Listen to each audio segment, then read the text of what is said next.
بسم اللہ الرحمن الرحیم۔ سب بہن بھائیوں کو میری طرف سے السلام علیکم۔ کمنٹ باکس میں سلام کا جواب ضرور دیجیے گا۔ بسم اللہ الرحمن الرحیم۔ سب سے پہلے تو سب بہن بھائیوں سے میں گزارش کرتی ہوں کہ میری ویڈیو کو پورا ضرور دیکھیے گا۔ سب سے پہلے تو میں آپ سب کے لیے دعا کرنا چاہتی ہوں کہ اللہ پاک آپ سب کو ہمیشہ خوش رکھے۔ جو بھی میری بہن بھائی پریشان ہیں، اللہ پاک ان کی ہر پریشانی کو دور کرے، ہر مشکلات کو دور فرمائے، اور جو بھی میری بہن اولاد کے لیے پریشان ہے، اللہ پاک ان کو اولاد نرینہ سے نوازے، اور جو بھی میرا بھائی اپنے کاروبار کے لیے پریشان ہے تو اللہ پاک ان کی پریشانی کو دور فرمائے اور ان کے کاروبار میں برکت عطا فرمائے اور ان کے والدین کو لمبی عمر عطا فرمائے۔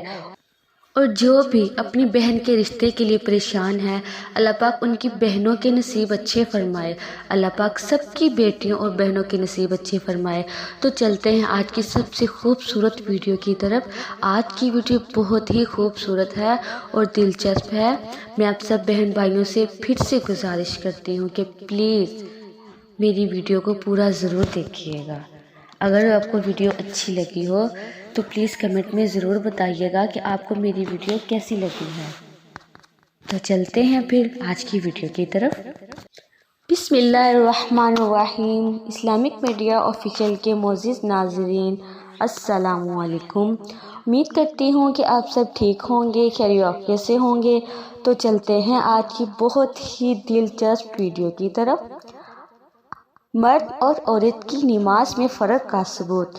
رسول اللہ صلی اللہ علیہ وسلم کی متعدد احادیث سے معلوم ہوتا ہے کہ مرد عورت کی نماز کے طریقے میں فرق ہے، اور یہ کہ ان کے مابین بعض احکام نماز میں بھی فرق ہے۔ پہلی حدیث حضرت یزید بن ابی حبیب رضی اللہ تعالیٰ عنہ سے مروی ہے کہ رسول اللہ صلی اللہ علیہ وسلم کا دو عورتوں کے پاس سے گزر ہوا جو نماز پڑھ رہی تھیں۔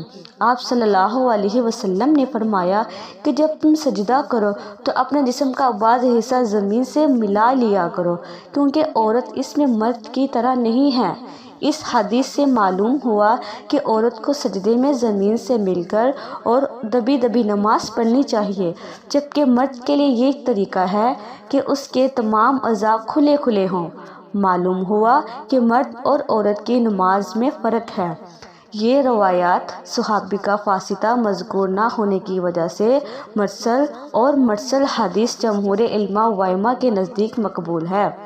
دوسری حدیث حضرت عبداللہ بن عمر رضی اللہ تعالیٰ عنہ رسول اللہ صلی اللہ علیہ وسلم سے روایت کرتے ہیں کہ آپ صلی اللہ علیہ وسلم نے فرمایا کہ جب عورت نماز میں بیٹھے تو اپنی ایک ران دوسری ران پر رکھے، اور جب سجدہ کرے تو پیٹ کو رانوں سے ملا لیا کرے، اسی طرح کہ زیادہ سے زیادہ پردہ ہو جائے، کیونکہ اللہ تعالیٰ اس کو دیکھتا ہے اور فرماتا ہے کہ اے میرے فرشتوں، تم گواہ ہو کہ میں نے اس عورت کو بخش دیا۔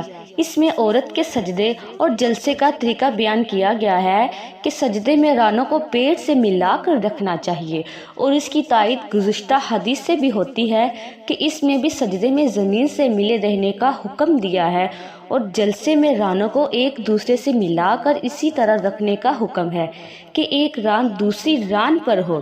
حدیث یہ بھی معلوم ہوا ہے کہ مرد کے لیے یہ طریقہ نہیں ہے، لہٰذا یہ پتہ چلا کہ مرد عورت کی نماز میں فرق ہے۔ اس حدیث سے یہ بھی بات معلوم ہوتی ہے کہ عورت کو نماز ارکان و افعال میں بھی اس بات کا خیال رکھنا چاہیے کہ زیادہ سے زیادہ پردہ ہو۔ یہ روایت اگرچہ ضعیف ہے مگر اس کے شواہد موجود ہیں۔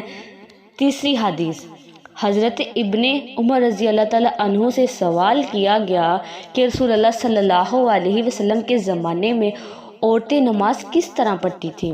فرمایا کہ وہ 4 زانوں بیٹھتی تھیں، پھر انہیں حکم دیا گیا کہ سرین کے بل بیٹھیں۔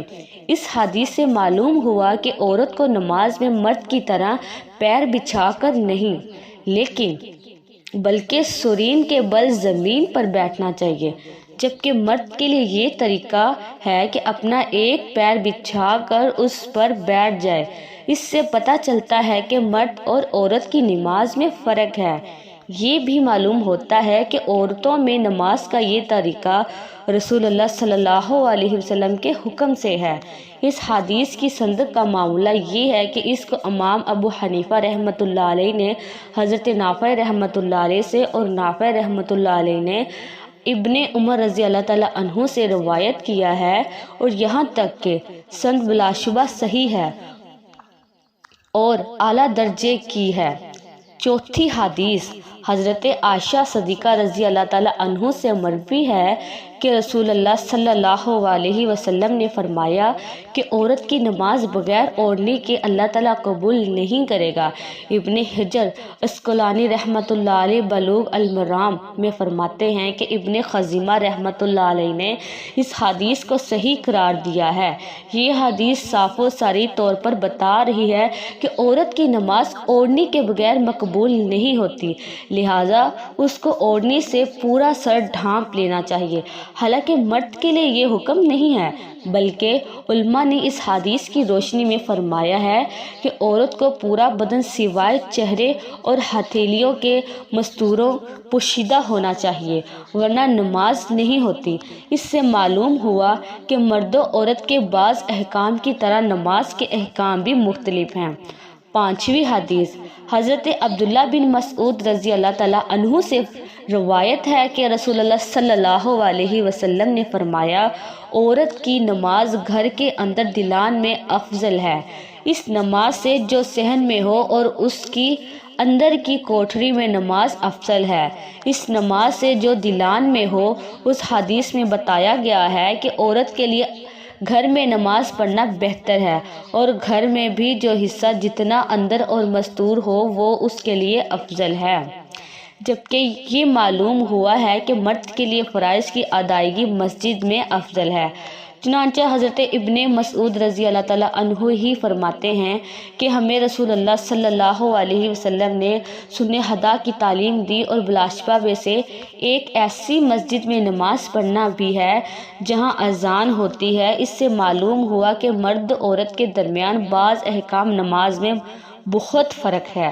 چھٹی حدیث حضرت ابو ہریرہ رضی اللہ تعالیٰ عنہ سے روایت ہے کہ رسول اللہ صلی اللہ علیہ وسلم نے ارشاد فرمایا ہے کہ مردوں کی صفوں میں بہتر پہلی صف ہے اور بدتر آخری، اور عورتوں کی صفوں میں بہتر آخری صف اور بدتر پہلی۔ اس حدیث سے معلوم ہوا ہے کہ جماعت میں مردوں کے ساتھ عورتیں ہوں تو عورتوں کی آخری صف افضل ہے، جبکہ اسی حدیث نے یہ بھی بتایا کہ مردوں کی پہلی صف افضل ہے۔ اس سے یہ بھی واضح ہوا کہ مردوں عورت کی نماز کے بعض احکام مختلف ہیں۔ ساتویں حدیث حضرت ابو ہریرہ رضی اللہ تعالیٰ عنہ اور حضرت سہیل بن سعد رضی اللہ تعالیٰ عنہ سے مروی ہے کہ رسول اللہ صلی اللہ علیہ وسلم نے فرمایا کہ تسبیح یعنی سبحان اللہ کہنا دو کے لیے ہے، اور تسبیح تالی بجانا عورتوں کے لیے ہے۔ اس حدیث کا مطلب یہ ہے کہ اگر امام سے بھول ہو جائے اور اس کو بتانے کی ضرورت ہو، یا کوئی آنے والا دروازے پر ہو دستک دے رہا ہو اور اس کو یہ بتانا ہو کہ نمازوں مشغول ہے، تو مرد سبحان اللہ کہے اور عورت تالی بجائے، یہی سنت ہے۔ آٹھویں حدیث حضرت عائشہ صدیقہ رضی اللہ تعالیٰ عنہ سے روایت فرماتی ہیں کہ رسول اللہ صلی اللہ علیہ وسلم نے فرمایا کہ عورتوں کی جماعت میں کوئی بھلائی نہیں مگر مسجد میں یہ جنازے نماز میں۔ اس حدیث میں فرمایا گیا کہ عورتوں کی جماعت میں کوئی بھلائی اور خیر کی چیز نہیں، لہٰذا عورتوں کو اپنی جماعت بنانا مقرر وہ ہے، اور اس کے برخلاف مردوں کو جماعت بنا کر نماز پڑھنے کی تاکید ہے۔ معلوم ہوا کہ مردوں عورت کی نماز کے احکام میں بہت فرق ہے، اور آخر میں جو یہ فرمایا گیا کہ مگر مسجد یا جنازے کی نماز میں، اس کا مطلب یہ ہے کہ اگر عورتیں جماعت کریں یا جنازے کی نماز میں کریں یہ درست ہے، اور ظاہر ہے کہ مسجد میں عورتیں بھلا مردوں میں جماعت نہیں کر سکتی بلکہ مردوں کے ساتھ کرتی ہیں۔ ایک صورت میں ان کو جماعت کی اجازت ہے کہ جنازے کی نماز میں عورتیں جماعت کر لیں۔ دوستو اگر آپ کو میری ویڈیو اچھی لگی ہو تو پلیز ویڈیو کو لائک ضرور کر دیجئے گا۔ اس سے کیا ہوتا ہے کہ ہماری حوصلہ افزائی ہو جاتی ہے، کیونکہ ہم بہت محنت سے ویڈیو بناتے ہیں۔ پلیز ویڈیو کو لائک کر دیں، کمنٹ میں ضرور بتائیے گا کہ آج کی ویڈیو آپ کو کیسی لگی ہے۔ پھر ملتے ہیں اگلی ویڈیو میں۔ اللہ حافظ دوستو، اپنا خیال رکھیں، خوش رکھیں، جہاں بھی رہیں آباد رہیں۔